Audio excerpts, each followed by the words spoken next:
श्री स्वामी समर्थ मित्रांनो, एका छोट्याशा गावात एक गरीब मुलगी आपल्या आईसोबत एका छोट्या झोपडीत राहत होती. त्या दोघी जवळच्या जंगलातून फुलं तोडून आणत असत आणि रस्त्याच्या बाजूला एक छोटं दुकान लावून ती फुलं विकत असत. अशा प्रकारे त्यांचा उदरनिर्वाह चालत होता. दिवसभर कष्ट करून फार थोडे पैसे मिळत असे, तरी कसे बसे त्यांचे घर चालत होते. एके रात्री झोपेत असताना त्या मुलीला एक स्वप्न पडलं.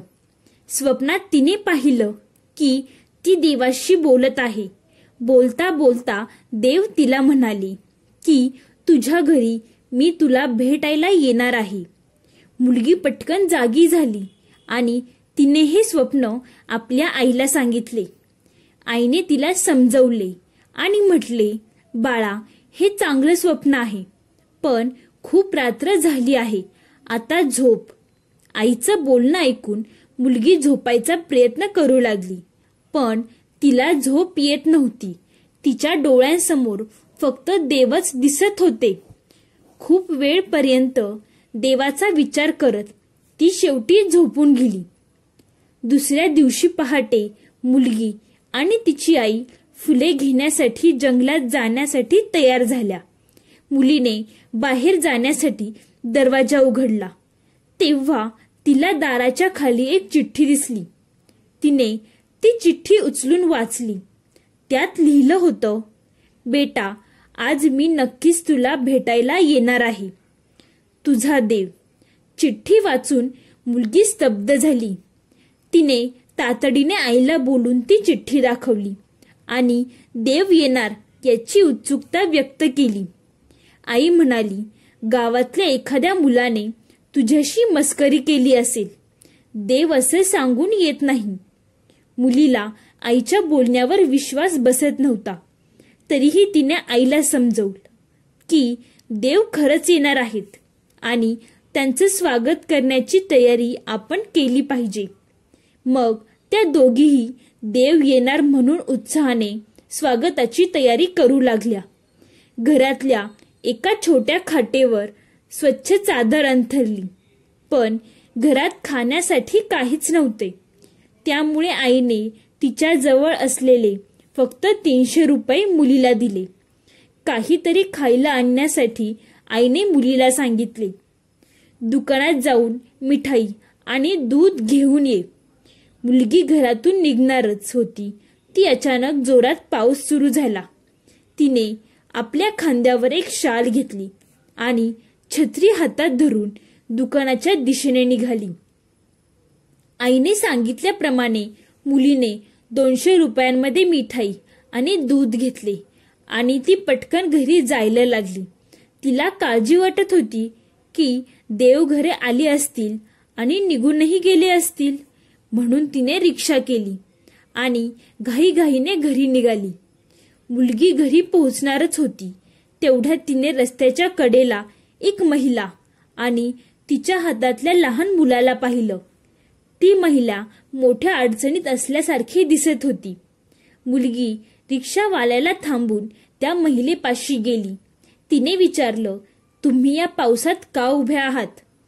महिला उतरली, माझ्या मुलाला खूप ताप आला आहे, पण माझ्याजवळ पैसे नाहीत, म्हणून कोणीही आम्हाला दवाखान्यात घेऊन जात नाही. मुलगी दिग्ध मनस्थितीत पडली. एकीकडे देव येणार याचा आनंद होता आणि दुसरीकडे ही गरीब महिला जी आपल्या आजारी मुलाला घेऊन पावसात उभी होती. काही वेळ विचार केल्यानंतर मुलीने ठरवले की या महिलेची मदत करायची.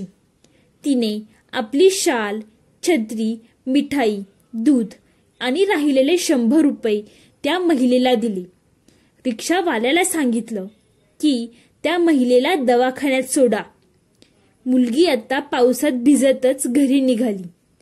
तिला देवाचा विचार येत होता आणि ती मनातल्या मनात त्यांची माफी मागत होती. काही वेळातच ती घरी पोहोचली आणि आईला सगळी घटना सांगितली. आईने मुलीच्या हातात अजून एक चिठ्ठी ठेवली आणि म्हणाली, तू येण्याआधी कोणीतरी ही चिठ्ठी दारावर ठेवून गेलं होतं. मुलीने चिठ्ठी उघडून वाचली आणि स्तब्ध झाली. जणू ती बेशुद्ध होणार होती. तिने पटकन रस्त्याकडे एक धाव घेतला, त्या गरीब महिलेला आणि तिच्या मुलाला शोधण्यासाठी. पण तेथे कोणीच नव्हते. ते निघून गेले असावेत. चिठ्ठीत लिहिलेलं होतं, बाळा, तुला भेटून खूप आनंद झाला. तुझ्या मिठाईने आणि दुधाने माझे पोट भरले. तू दिलेली छाल आणि छत्री मला खूप उपयोगी पडली. पुढच्या वेळी तुला भेटल्यानंतर परत करील. तुझा देव.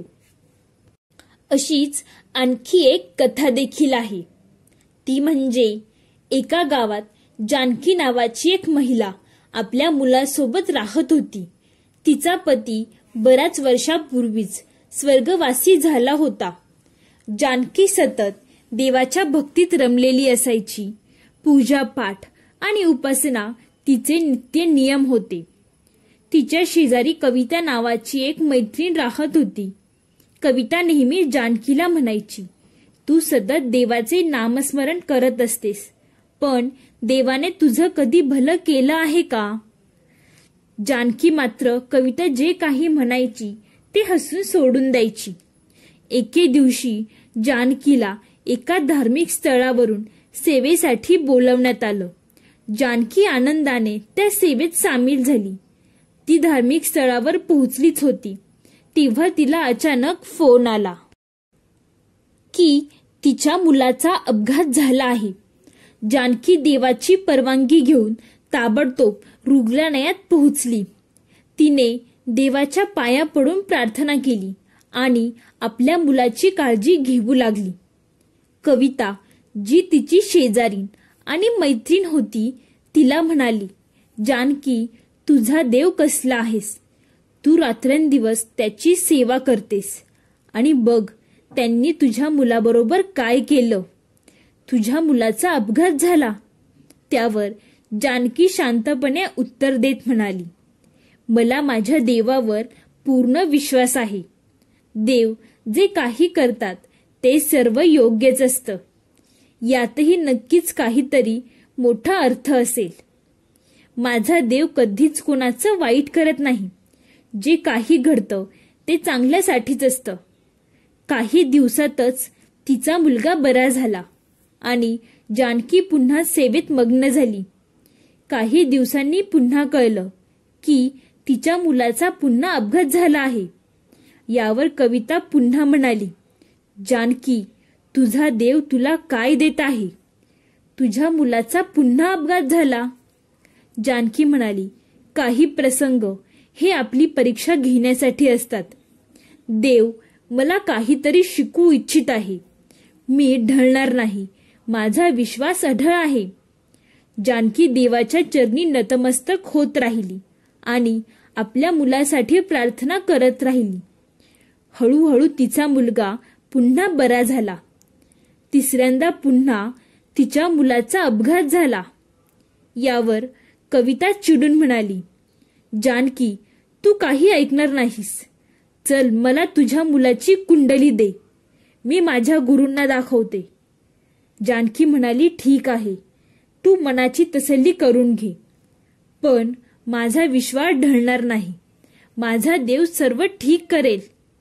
कविता कुंडली घेऊन आपल्या गुरूंना दाखवायला गेली आणि म्हणाली, महाराज, या मुलाचे वारंवार अपघात होत आहेत. काही उपाय सांगा. महाराज म्हणाले, अहो ताई, हे काय घेऊन आलात. ही कोणाची कुंडली आहे. या व्यक्तीचा बऱ्याच वर्षापूर्वीच मृत्यू झाला आहे. तेव्हा कविता म्हणाली, नाही नाही महाराज, हा माझ्या मैत्रिणीचा मुलगा आहे आणि तो अजूनही जिवंत आहे, पण त्याला सतत दुखापत होते. पंडितजी म्हणाले, ज्या व्यक्तीची कुंडली आहे त्याचा मृत्यू अनेक वर्षापूर्वीच व्हायला हवा होता. नक्कीच काही शक्ती त्याचं रक्षण करत आहे. हे ऐकून कविताच्या डोळ्यात पाणी आलं. ती धावत धावत जानकीकडे गेली आणि तिच्या पायाशी पडली. ती रडत म्हणाली, जानकी, मला पण तुझ्या देवापाशी ने. तिने जानकीला सगळी गोष्ट सांगितली आणि म्हणू लागली, मला तुझ्या देवाच्या चरणी घाल. आणि मग कवितानेही देवाच्या शरणागीत जाऊन सेवा करायला सुरुवात केली. तर मित्रांनो, सांगण्याचा अर्थ असा आहे की आपला विश्वास कधीच ढासळला नाही पाहिजे. आपण जे प्रत्यक्षात पाहतो त्यावर आपला विश्वास असतो. म्हणूनच जेव्हा आपल्याला एखादी दुखापत होते, दुःख होते किंवा एखादी अडचण येते, तेव्हा आपण देवाला दोष देतो. पण खऱ्या अर्थाने देव आपल्यावर येणारे मोठे संकट एखादी छोटीशी दुखापत करून देत असतो. आपल्याला देवावर अढळ विश्वास ठेवायला हवा. ते नेहमी प्रत्यक्ष किंवा अप्रत्यक्षरित्या आपलं रक्षण करत असतात. मित्रांनो, ही गोष्ट तुम्हाला कशी वाटली हे कमेंट करून नक्की सांगा.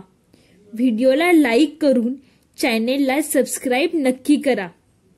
आणि शेवटपर्यंत गोष्ट ऐकल्याबद्दल धन्यवाद.